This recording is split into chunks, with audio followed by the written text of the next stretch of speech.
Oi gente, tudo bem? Aqui é a Clarinha para mais um vídeo. E o vídeo de hoje eu vou fazer nada mais nada menos do que resenha de Segunda Pátria, esse livrinho brasileiro que eu me apaixonei. Quem me segue no Instagram já sabia que eu ia postar esse vídeo hoje, porque eu conto tudo lá no Instagram, então se você ainda não segue, vê ali na descrição que tá ali o link. E esse vídeo eu prometi lá já faz um tempinho, mas eu não pude postar ainda, por causa que eu estava com a garganta muito mal, então eu não podia gravar.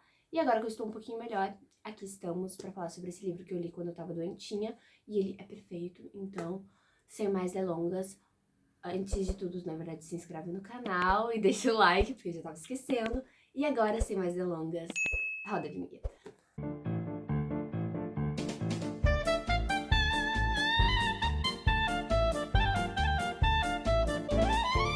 Então, gente, vamos falar sobre Segunda Pátria. Esse livro eu li para uma matéria da minha faculdade, então eu li para a matéria de literatura. Eu acho que se não fosse pela matéria eu não pegaria esse livro para ler, até porque a repercussão que ele tem, a divulgação dele não é tão grande. Então é um livro que eu não vejo muita, eu não vi ninguém falando aqui no YouTube, e eu até pesquisei muito, porque eu me interessei muito depois, eu queria muito ver mais opiniões e tal, e eu não consegui encontrar tanta coisa, até por isso que eu estou gravando esse vídeo, né? Então, o Miguel Sanches Neto, o autor, ele é um autor paranaense, então ele é brasileiro. E eu acho muito importante a gente dar mais relevância para autores brasileiros cada vez mais, porque a gente tem que valorizar a nossa cultura nacional. A gente valoriza muito o que é de fora, mas muito pouco o que vem aqui de dentro. E a gente sabe, né, muita gente fala, eu não gosto de literatura brasileira. Literatura brasileira não é um gênero, tá? É uma nacionalidade. Então a gente tem literatura brasileira de vários gêneros diferentes, literatura brasileira de terror, de romance, e é válida sim, e é muito boa. Tem muitos talentos escondidos, muitas raridades, coisas incríveis na literatura brasileira, tá, gente? Então não julguem os livros só por eles serem brasileiros, por favor, façam isso, que os escritores, os leitores e todo mundo agradece muito, tá? Então, agora que eu já militei um pouquinho aqui, vamos começar o vídeo. Então, Segunda Pátria vai ser um romance, vai ser uma ficção, mas ele vai ser uma ficção histórica. O que significa isso? Ele vai trazer alguns fatos que são reais, que aconteceram. Por exemplo, nesse caso, ele vai situar toda a história num tempo histórico, e esse tempo histórico vai ser o nazismo, então aquele período do nazismo, aquele período péssimo que a gente viveu na humanidade. E ele vai trazer tudo isso, mas com alguns personagens fictícios e também com algumas modificações no curso da história. Então, nessa história aqui, o Getúlio Vargas ele vai se assumir publicamente nazista, vai dar apoio ao nazismo, então a gente não vai ficar do lado dos Estados Unidos na guerra e tal, e a gente vai ter campos de concentração nazistas aqui. Óbvio que isso tem um pouco de realidade? Tem um pouco de realidade. Tanto que o Miguel ele coloca ali no final todas as referências que ele usou pra criar e tal, mas não deixa também de ter vários personagens fictícios, bastante coisa fictícia. Isso é muito interessante, porque faz a gente refletir sobre a nossa realidade, utilizando personagens fictícios, utilizando romance, utilizando vários artifícios que a gente tem e que são possíveis graças à literatura. Então vamos falar por que eu gostei tanto desse livro, né? Porque assim, quando você fala assim, parece muito um livro de história, parece um livro que não vai ser legal, que não vai te prender, mas é o contrário, tá? Então o livro ele é dividido em 4 partes. Eu vou falando as partes pra ele, eu vou falar pra vocês mais ou menos o que foi pra mim.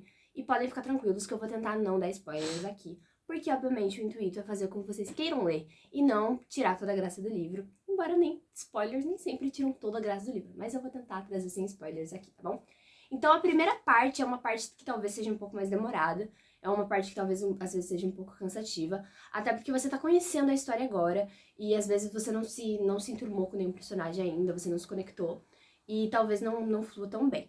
A primeira parte se chama Niger, provavelmente é em alemão, tá, gente? Mas eu vou ficar devendo aqui na pronúncia do alemão.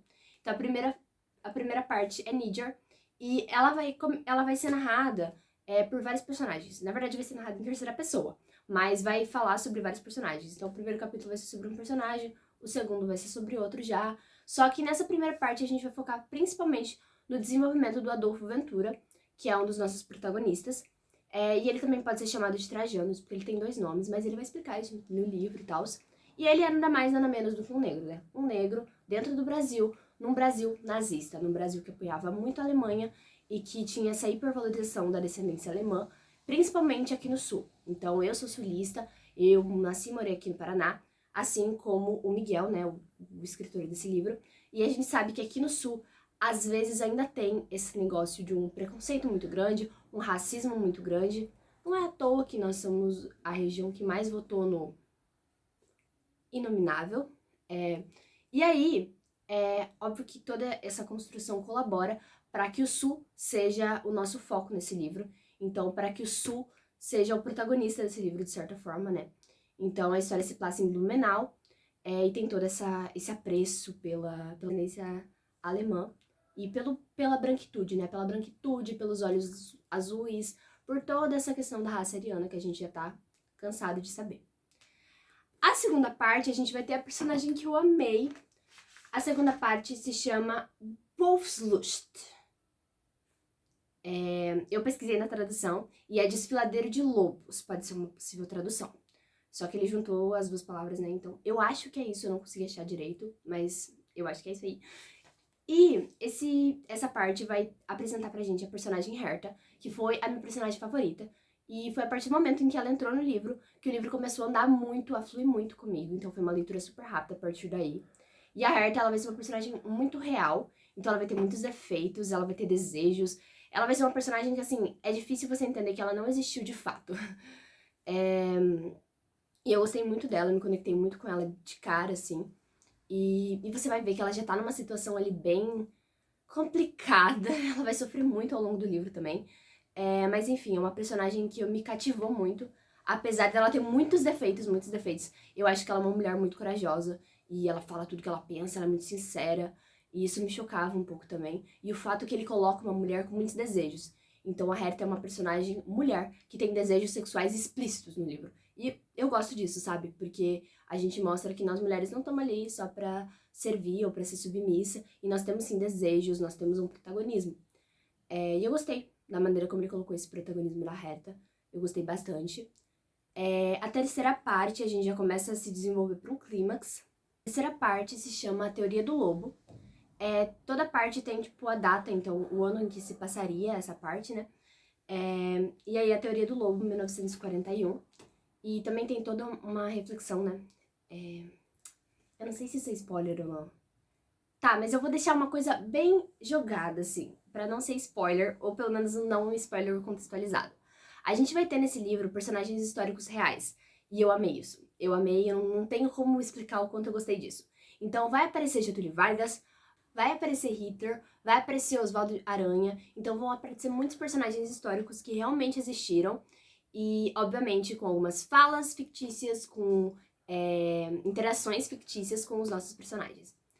Mas isso eu achei muito legal, porque eu fiquei tipo, meu Deus, eu não acredito que esse personagem tá aqui, eu não acredito. Porque são personagens históricos. E aí a gente vai desenvolvendo essa história, e essa história vai indo pra um rumo bem pesado. Eu já deixo avisado, gente. Tem gatilhos, é um livro muito pesado, não é um livro leve, mas ao mesmo tempo, eu acho que é necessário, sabe? Eu tenho que falar pra vocês que é necessário você trabalhar esse assunto dessa maneira, às vezes. Porque, às vezes, a gente fala com muita leveza e as pessoas não entendem.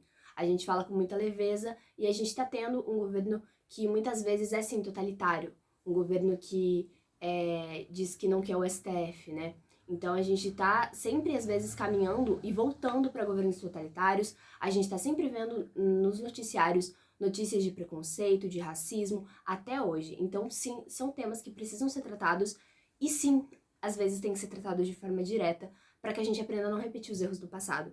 Eu acho que isso é uma coisa que a gente tem que frisar bastante nos dias de hoje. Então, apesar da gente ter evoluído muito, da gente não estar mais num governo assim, a gente não estar mais nessa situação em que estávamos na época do nazismo, ainda tem muitos problemas pra gente resolver e ainda muitas pessoas insistem nisso. Então, eu acho que sim, é necessário às vezes a gente tratar esse assunto com certa dureza. E é um livro denso, mas ele não é prolixo, ou seja, ele fala, mas toda palavrinha ali tem um sentido, tem um significado por trás. Não é um negócio que você fala, mas não diz nada. Então, é um livro denso, sim, mas é um livro necessário. Então, eu vou continuar apertando nessa tecla, porque ele me ensinou muito. E tem partes em que ele narra também os benefícios, digamos assim, as sensações que você tem quando você está dentro de um governo totalitário. Então, quando você está dentro de um governo totalitário, você se sente parte de algo, você sente que você pertence a algo. Às vezes, muitas pessoas que se sentem sozinhas, tendem a entrar dentro de seitas ou grupos ou qualquer ideia de totalitarismo, de ditadura. Por quê? Porque elas se sentem acolhidas, se sentem parte de algo maior e sentem também poder para e com os outros. E quando a gente pensa nisso, a gente tem que pensar que não é necessário que a gente pertença a algum grupo específico, porque antes de tudo, acima de tudo, nós pertencemos ao grupo dos humanos, né? Então, acima de tudo, você tem que pensar que você pertence a um grupo que é o maior, que é a sua própria espécie, que somos nós, humanos, e temos que ter empatia com os outros. Então, é a primeira coisa, tá? Você pode participar, sim, de um grupo, mas você não precisa tirar a autoridade de outro, você não precisa tentar subjugar os outros. Isso é muito importante. O nacionalismo é importante, mas em excesso ele pode ser fatal e ele pode prejudicar muito.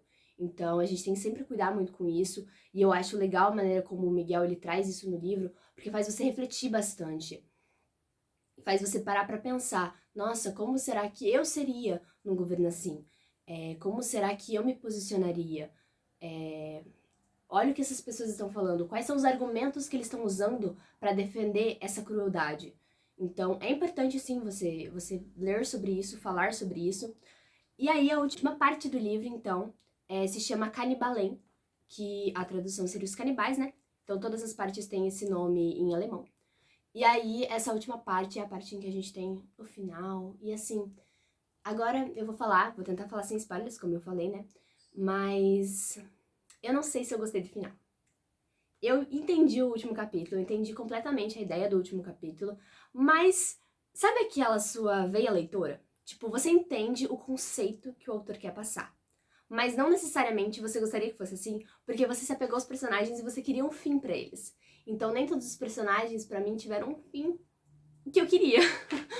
E aí isso me irritou um pouquinho, mas tipo, eu entendo que é em nome de algo maior, eu entendo que é pra passar uma ideia no conto e que o importante é você responder as perguntas literariamente importantes e talvez alguns momentos a vida de um personagem ela fica em segundo plano porque o que você tá querendo trabalhar é a ideia e não a vida daquele personagem. Deu pra entender? Eu acho que deu.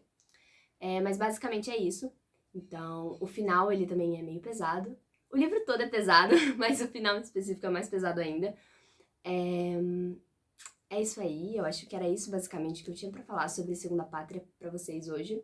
Lembrando que eu tô fazendo esse vídeo também porque a UniOeste, que é a faculdade que eu estudo, minha faculdade, gente, amo, ela vai cair no vestibular, se eu não me engano, de 2023 ou 2025, enfim. Esse livro vai ser trabalhado nos próximos vestibulares da UniOeste, vai ser cobrado, então eu acho que é importante pra quem quiser fazer a prova, né, ter uma resenha aqui e se sentir inspirado pra ler. Eu acho que vocês não vão se arrepender, porque eu gostei bastante. E eu também vou deixar aqui os meus agradecimentos, tanto ao autor quanto à minha professora, né, por ter me feito ler. E eu amei. E foi um livro favoritado.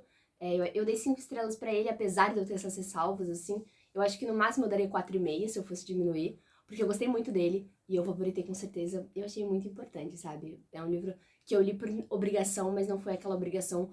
Ai, é um livro que, tipo, eu acho que agora eu até fiquei curiosa pra ler outros livros sobre essa temática e eu gostei bastante. É isso, gente. Até o próximo vídeo. Não se esquece de curtir, de comentar o que você achou do vídeo, se você já leu algo desse gênero, o que você achou. E acho que acabou. Tchau!